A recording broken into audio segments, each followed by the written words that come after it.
Assalamualaikum warahmatullahi wabarakatuh. Waalaikumsalam warahmatullahi wabarakatuh. Bagaimana kabarnya hari ini? Baik. Alhamdulillah baik. Baik, sebelum kita memulai pelajaran pada hari ini, kita berdoa terlebih dahulu agar pembelajaran yang akan kita lakukan berjalan dengan lancar. Berdoa dimulai.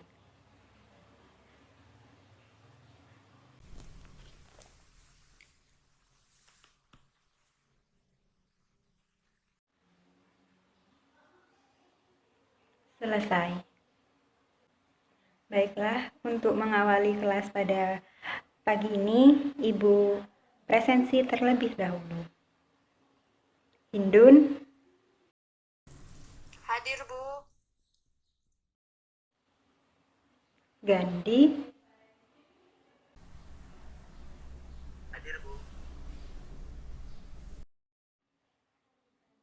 Pinatri.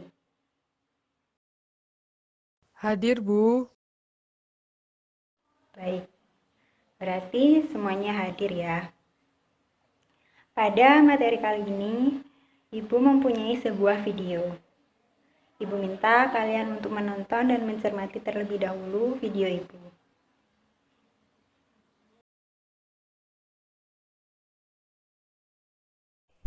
Bagian utama dalam siklus reproduksi wanita adalah kelenjar hipofisis, ovarium, dan rahim yang satu sama lain terkoordinasi erat. Setiap bulan peristiwa satu atau indung telur lainnya melepaskan sel telur tunggal dikenal sebagai ovulasi, yang disebabkan oleh serangkaian interaksi kompleks antar kelenjar hipofisis, ovarium, dan rahim. Kelenjar hipofisis bekerja di bawah kendali daerah kecil otak yang dikenal sebagai hipotalamus. Siklus menstruasi baru dimulai ketika sel-sel saraf pusat ini mengeluarkan hormon yang disebut gonadotropin releasing hormone atau GnRH ke dalam jaringan pembuluh darah yang mengelilingi kelenjar hipofisis. Stimulasi sinyal sel GnRH mengakibatkan kelenjar hipofisis mensekresi hormon lain, yaitu follicle stimulating hormone atau FSH. FSH melakukan perjalanan dalam aliran darah mencapai ovarium untuk merangsang pembentukan dan pertumbuhan folikel ovarium 1 atau ovarium lainnya. Folikel terdiri dari sejumlah sel telur yang mensekresikan hormon estrogen dan cairan. FSH membantu sel telur dalam mempersiapkannya untuk dilepaskan ketika folikel meningkatkan sekresi GnRH yang mana akan merangsang hipofisis untuk mengeluarkan hormon kedua, yaitu luteinizing hormone atau LH.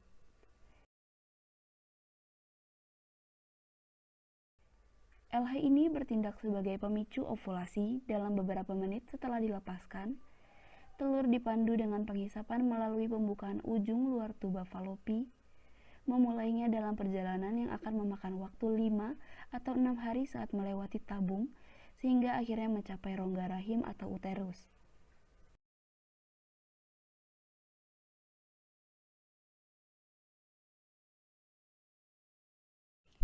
Sementara itu, setelah represi folikel itu diubah menjadi tubuh kekuningan yang dikenal sebagai korpus luteum. Sel-sel di korpus luteum mensekresikan hormon progesteron yang membawa perubahan penting pada lapisan rahim untuk mempersiapkannya pada kehamilan. Lapisan rahim dikenal sebagai endometrium yang mengalami perubahan sebagai respons terhadap tingkat hormon selama siklus di paruh pertama fase yang dikenal sebagai fase folikuler.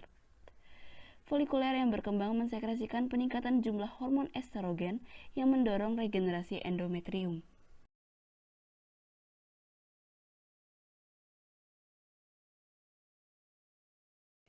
Setelah ovulasi, terdapat perubahan penting dalam endometrium yang bertujuan untuk membuat endometrium cocok ditempati oleh sel telur yang dibuahi. Perubahan ini disebabkan oleh sekresi progesteron dari korpus luteum. Sekresi progesteron dipertahankan selama beberapa hari, tetapi jika tidak dibuahi, maka pada saat itu terjadi penurunan kadar progesteron dan estrogen yang memicu pelepasan lapisan sebagai aliran menstruasi.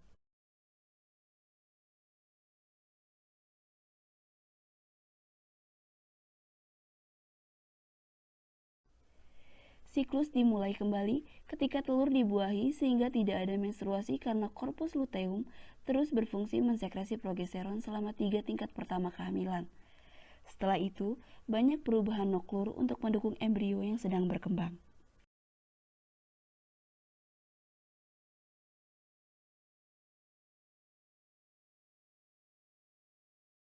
Sudah selesai. Sekarang Ibu ingin tanya, proses apa yang ada dalam video tersebut? Siklus menstruasi, Bu. Ya, benar sekali. Dalam video tersebut menayangkan tentang siklus menstruasi. Siklus menstruasi adalah materi kita pada pagi ini. Tujuan pembelajaran yang akan kita capai pada hari ini yaitu melalui kegiatan diskusi, siswa dapat 1. Menjelaskan siklus menstruasi. 2. Menjelaskan macam-macam siklus menstruasi. Yang ketiga, membedakan siklus ovarium dan siklus endometrium. Yang keempat, menganalisis gambar siklus menstruasi. Siklus menstruasi. Yang pertama, kita akan belajar tentang pengertian siklus menstruasi. Yang kedua, tanda-tanda dan gejala siklus menstruasi. Yang ketiga, gangguan pada siklus menstruasi. Kemudian yang keempat adalah siklus menstruasi.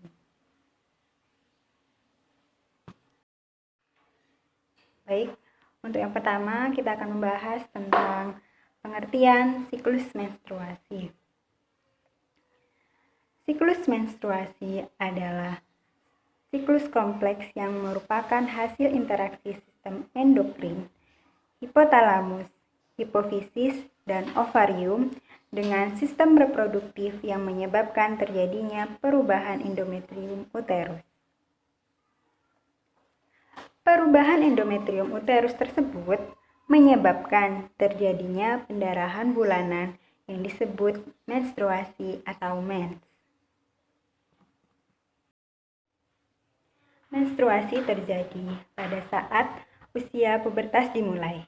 Usia pubertas yaitu berkisar antara usia 9 tahun sampai usia 14 tahun. Pada umumnya, tentang siklus menstruasi adalah 28 hari. Namun, tidak semuanya akan mengalami 28 hari. Ada yang cepat, ada yang lambat. Siklus tercepat 18 hari. Sedangkan siklus terpanjang yaitu 40 hari. Siklus menstruasi itu terdiri dari siklus ovarium dan siklus endometrium uterus.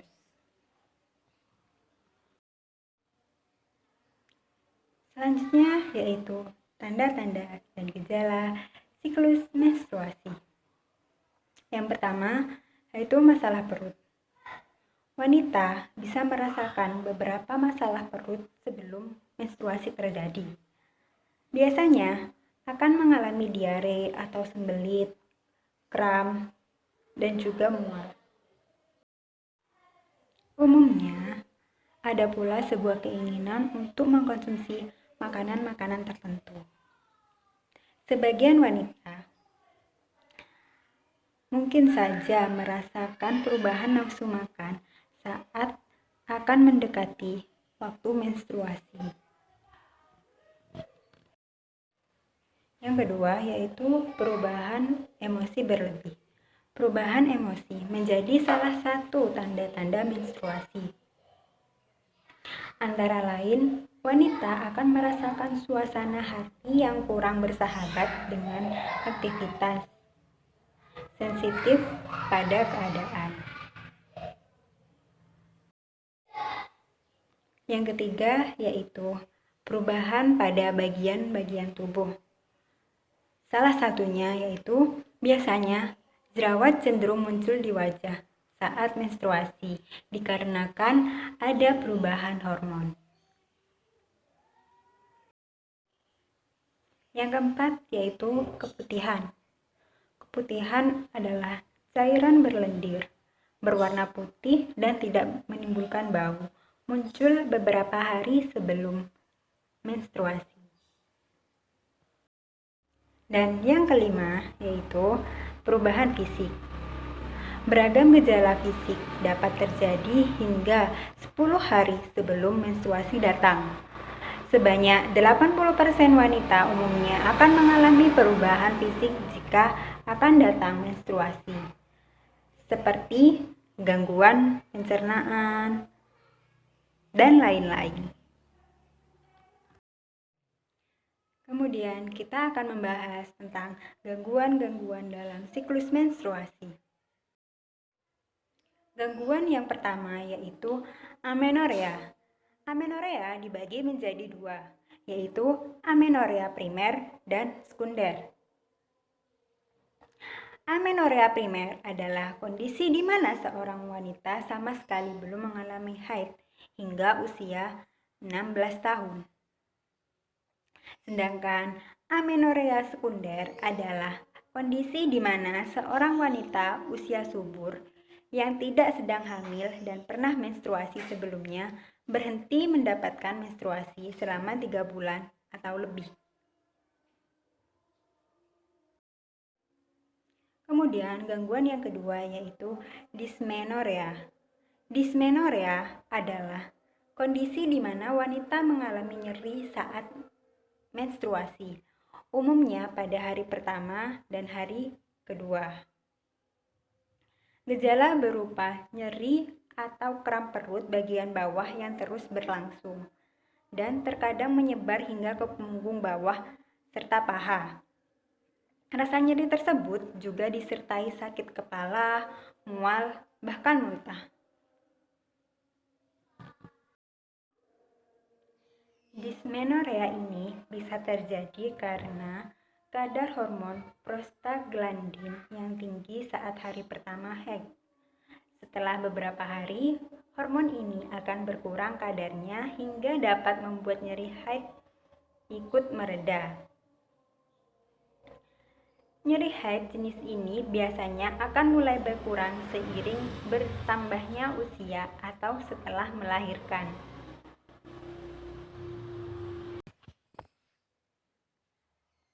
Yang ketiga yaitu menorragia.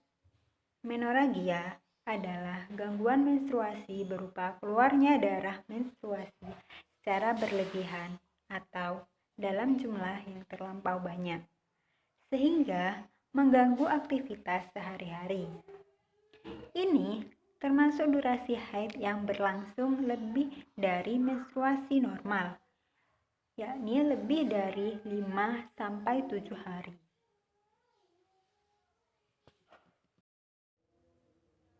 Yang terakhir yaitu oligomenorrhea.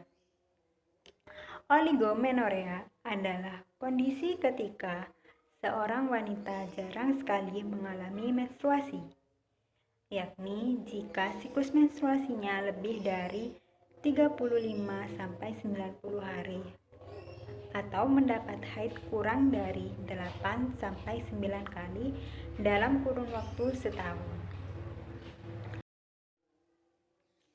Oligomenorrhea sering dialami remaja yang baru memasuki pubertas dan wanita yang memasuki masa menopause. Gangguan menstruasi ini merupakan dampak dari aktivitas hormon yang sedang tidak stabil di fase-fase tersebut. Pembahasan kita yang selanjutnya yaitu siklus menstruasi. Nah, kali ini Ibu akan membagi kalian menjadi 3 kelompok. Kelompok pertama Pinatri. Kelompok kedua, Gandhi. Kelompok ketiga, Hindun. Paham semua? Baik, Ibu akan membacakan aturan-aturan dalam berdiskusi. Yang pertama, waktu berdiskusi dengan anggota kelompok adalah 10 menit. Yang kedua, presentasi hasil diskusi kelompok dipilih secara acak oleh guru. Yang ketiga, siswa yang berpartisipasi bertanya, menjawab, menanggapi, memberi sanggahan, dan memberi saran akan mendapat nilai partisipasi. Yang keempat, sebelum bertanya, menjawab, menanggapi, dan memberi saran, siswa harus mengangkat tangan dan menyebutkan nama. Sekarang, Ibu akan membagikan LKS yang akan kalian kerjakan dan kalian diskusikan dengan kelompok kalian. Kelompok 1,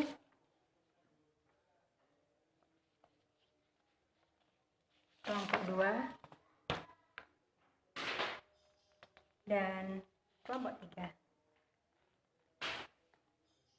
Baiklah, Ibu persilahkan kalian untuk berdiskusi dengan kelompok kalian masing-masing.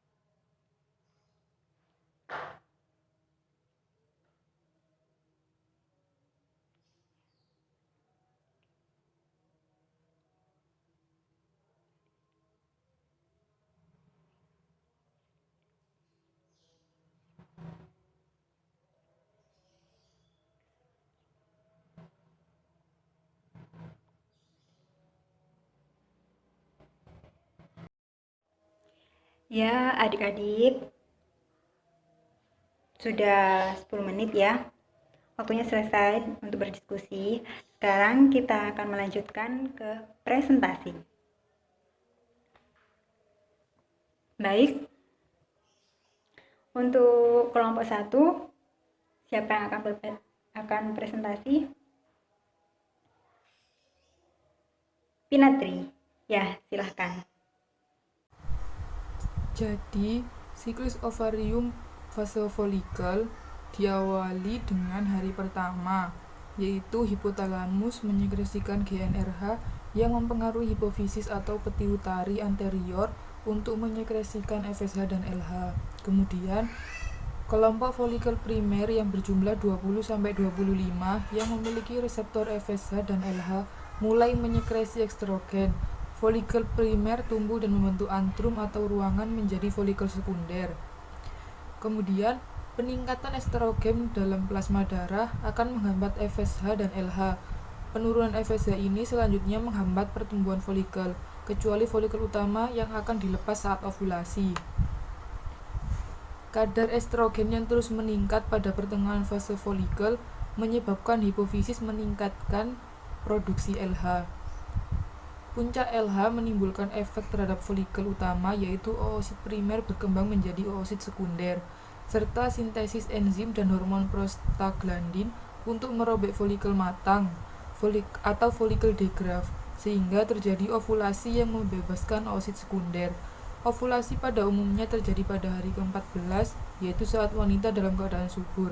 Biasanya penentuan masa subur wanita sekitar hari ke-13 sampai hari ke-15. Bagaimana? Sudah jelas ya adik-adik? Kemudian kita lanjutkan untuk membahas yang topik kedua dari kelompok 2. Siapa yang ingin maju untuk presentasi? Gandhi. Ya, silahkan. Folikel de Graaff yang ditinggalkan oosit sekunder berubah menjadi korpus luteum. Korpus luteum selanjutnya akan memproduksi progesteron dan sedikit estrogen. Peningkatan kadar progesteron dan estrogen dalam plasma darah berefek umpan balik negatif terhadap SH dan FSH, sehingga kadar FSH dan LH akan menurun. Kadar LH yang rendah menyebabkan korpus luteum atau badan kuning akan mengalami kemunduran dan berubah menjadi korpus albikan atau badan putih.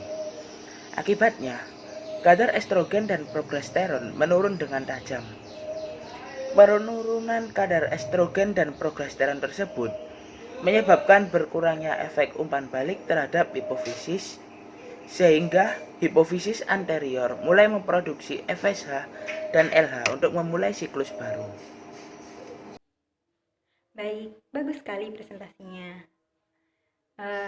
Dari kedua presentasi tadi, apakah ada yang ditanyakan? Oh, belum ada ya.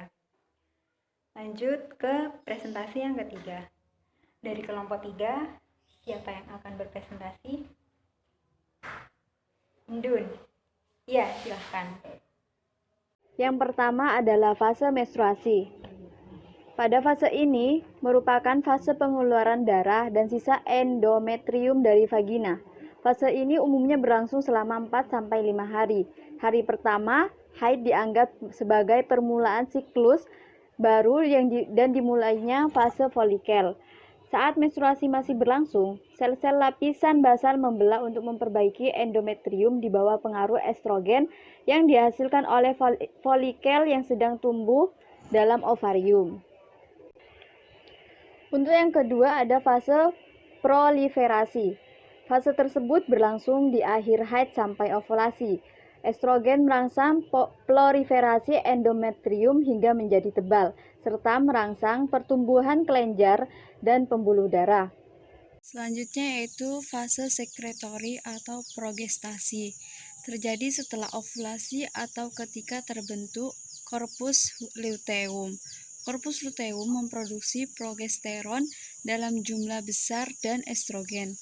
Progesteron mengubah endometrium yang tebal menjadi jaringan kaya akan pembuluh darah dan glikogen dari hasil sekresi kelenjar untuk mendukung kehidupan embrio jika terjadi pembuahan dan implantasi.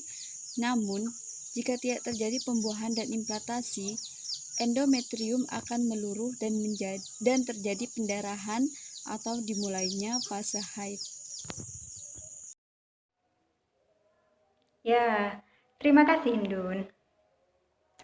Baik adik-adik, setelah kita melakukan presentasi dan diskusi, Ibu harap kalian sudah mencatat tentang materi yang sudah kita diskusikan tadi.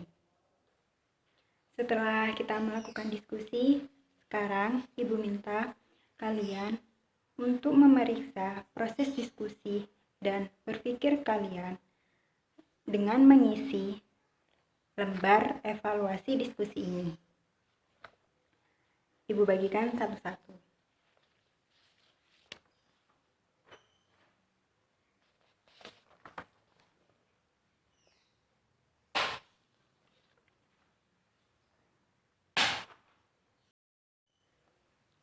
Diisi, kemudian dikumpulkan kembali. Ya adik-adik, terima kasih sudah mengisi lembar evaluasi diskusi. Kemudian, jangan lupa untuk mengerjakan tugas yang sudah tertera dalam LKPD yang telah Ibu bagikan tadi. Sekarang, Ibu ingin bertanya, apa yang dimaksud dengan siklus menstruasi? Ya, Pinatri, silahkan. Izin menjawab Bu, saya Pinatri Wilujeng. Jadi, yang dimaksud dengan siklus menstruasi adalah siklus kompleks yang merupakan hasil interaksi sistem endokrin, yaitu hipotalamus, hipofisis, dan ovarium, dengan sistem reproduktif yang menyebabkan terjadinya perubahan endometrium uterus. Terima kasih. Wassalam. Ya, bagus sekali. Terima kasih, Tina. Pertanyaan yang kedua. Berapa lama tentang waktu siklus menstruasi? Ya, Gandhi. Pada umumnya, rentang siklus menstruasi adalah 28 hari, siklus terpendeknya adalah 18 hari, sedangkan siklus terpanjangnya adalah 40 hari. Ya, bagus. Benar sekali. Terima kasih, Gandhi. Ya, sampai di sini kalian sudah paham ya.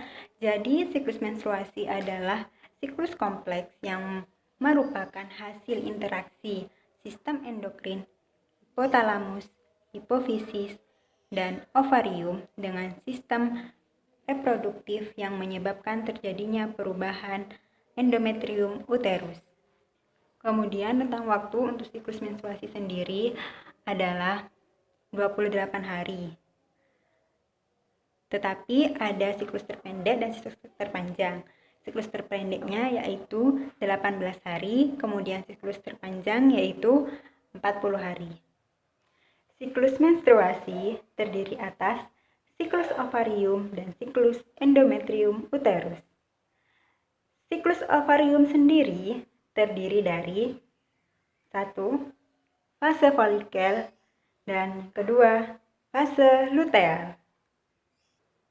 Kemudian, untuk siklus endometrium uterus terdiri dari 1. Fase menstruasi, 2. Fase proliferasi, 3. Fase sekretori. Kemudian untuk tanda-tanda dan gejala siklus menstruasi, yang pertama, masalah perut. Yang kedua, ya, perubahan emosi berlebih.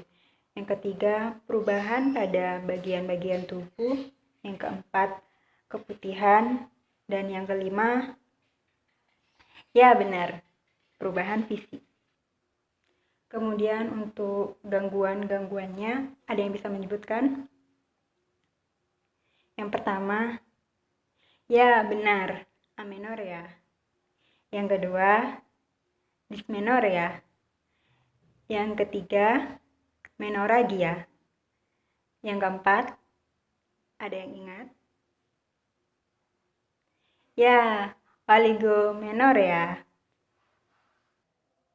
Sampai di sini sudah paham semua ya? Mungkin ada yang ingin ditanyakan? Tidak ada? Jika tidak ada, Ibu akhiri pertemuan pada kali ini. Semoga bermanfaat. Dan Ibu akhiri, wassalamualaikum warahmatullahi wabarakatuh.